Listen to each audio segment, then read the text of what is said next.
Hey there everyone, welcome back to our channel. In today's video, you're going to see how to fix headset mic not working.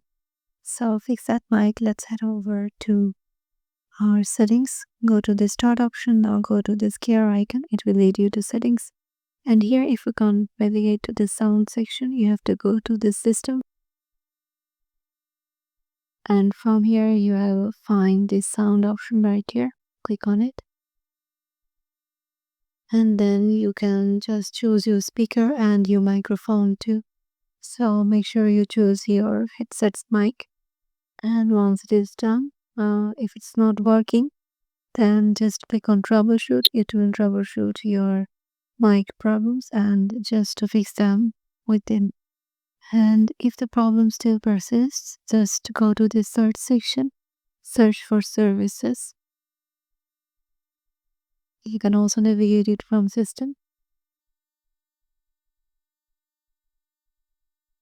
So once you're in the service section, you will find a microphone option. You just have to run it and it will just be okay again.